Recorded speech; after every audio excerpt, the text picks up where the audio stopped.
What's up, Get Better Basketball community? I'm Coach DeMarco, and this is Focused. In today's episode, I'm going to share with you the Celtics game plan against Miami's 2-3 matchup zone. It's something that I use, or similar to something I use with my team, and it really sets up nicely if you run a 4-out offense, or specifically a dribble drive type offense where you like to put a player on the weak side in the dunker's spot. The Celtics used this multiple times against the Heat and got good looks each time, including 3 straight three-pointers from Sam Hauser. But how did they do it? I'm going to show you right now the Celtics 4-out week versus the Heat's zone. So really simple concept. I'm going to start the ball out here, and this is going to be Jrue Holiday. This was Jason Tatum. This was Peyton Pritchard. This was Sam Hauser.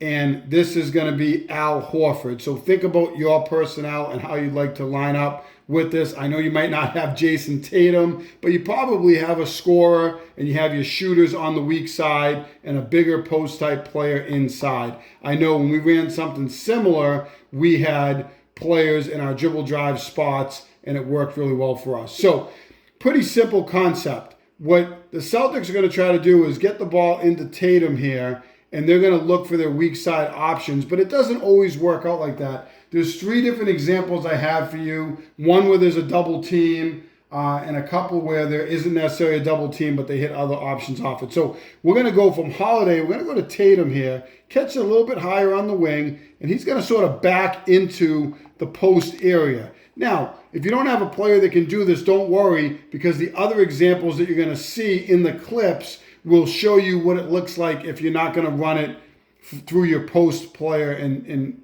like they do with Tatum. But what happens in the first example is they're going to go into Tatum and going to get a double team into Tatum. Now, if you have a really good post player, you put them in this spot, and you know teams are going to double down in on him. This is a good example of when you could potentially use this with your team. Could be good against man. It could be good against zone. But they're going to get a double team in on Tatum. He's just going to reverse it back out to Holiday, which is going to cause this guard to have to rotate. He's going to go across to Pritchard, and this is going to be either Jaquez or Robinson, depending on the way that they're lined up, which forward it is.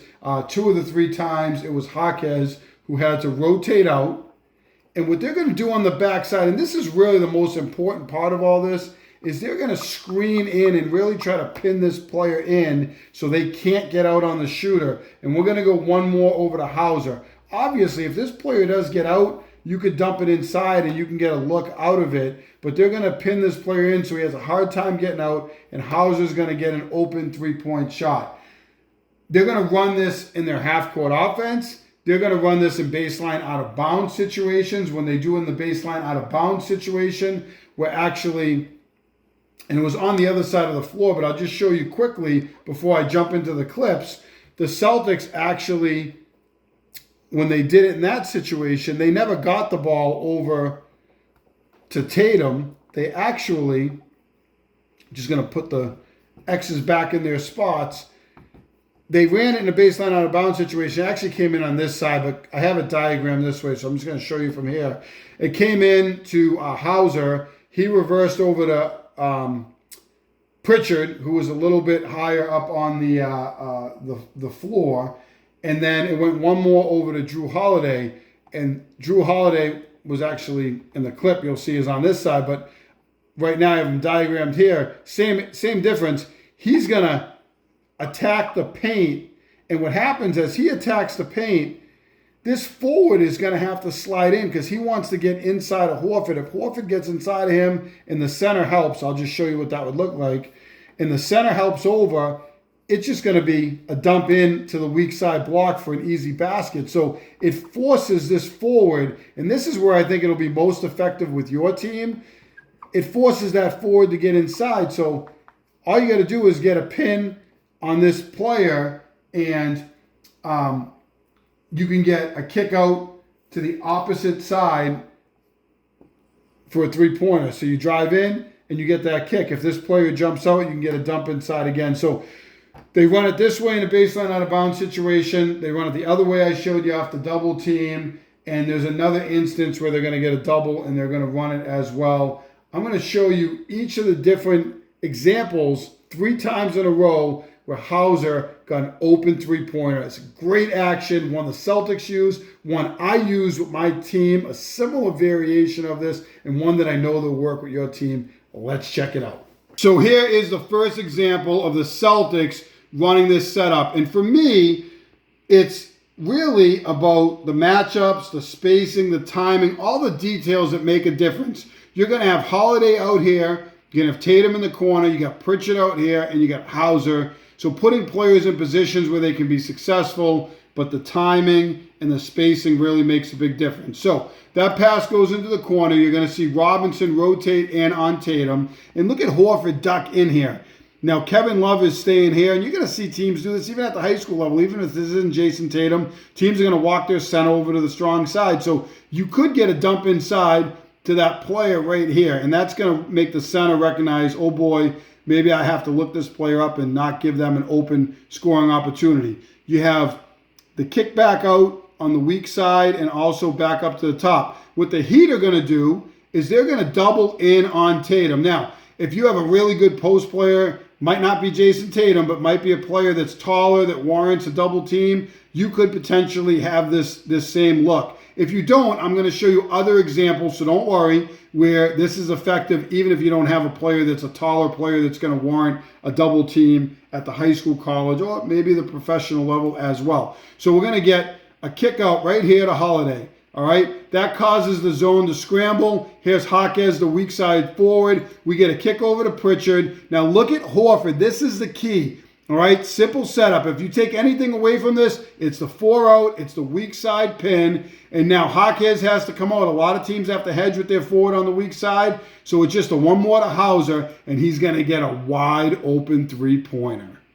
Let's take a look at this one more time at full speed. We're going to get the pass into Tatum. We're going to get good spacing on the perimeter against the zone. We're going to get Horford ducking in. Then we're going to get Jaquez to rotate out the pin. Wide open three from Hauser.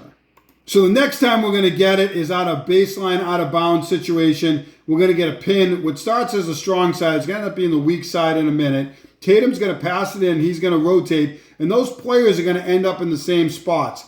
When Hauser rotates to the corner, you have Horford here. Pritchard will rotate over. Again, Holiday up here and Tatum. And this is going to be the strong side, and this is going to be the weak side with Horford in this particular instance. So we get the reversal over to Pritchard. One more over to Holiday. Now, I think this is the action that's going to be most applicable to your team, especially if you don't have a big post or a star player to throw it into in the post, or a star player. They don't have to be in the post, but even in this corner, because Holiday is going to drive and he's going to attack the zone. But what you're going to recognize is this forward here is staying inside of Horford.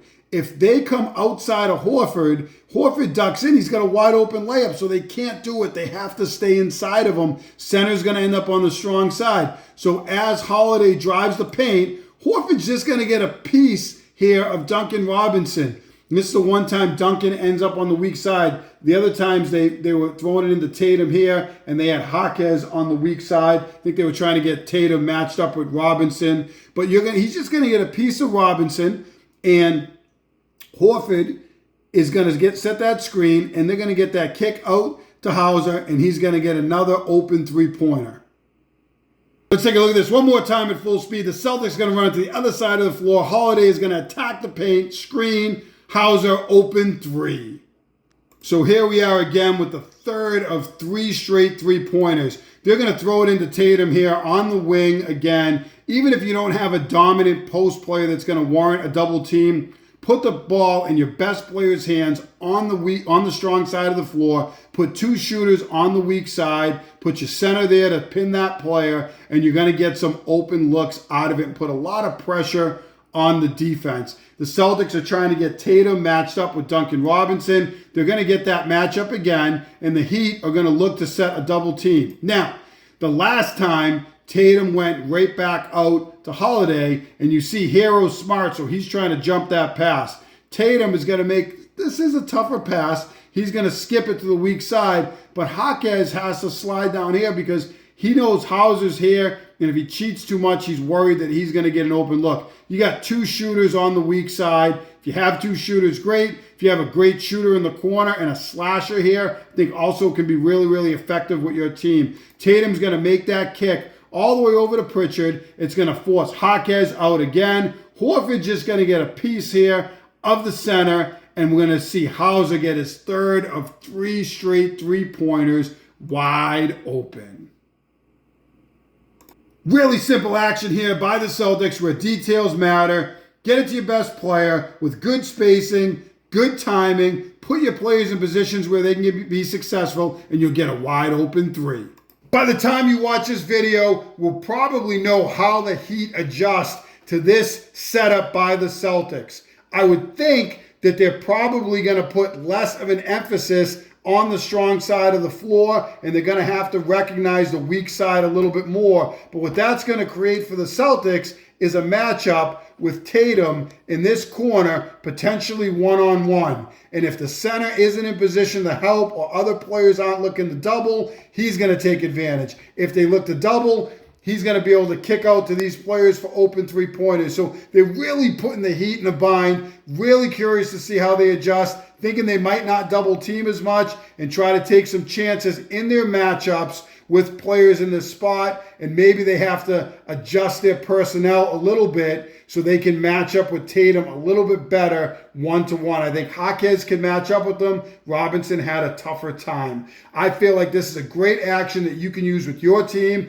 I use this set with my team with these weak side screens. We were dribble drive offense with 4 out. It worked great for us. I know it'll work awesome for your team as well. If you like this set, then make sure you hit this like button down below, turn on your notifications, and subscribe to Get Better Basketball on YouTube for more great video breakdowns each and every week.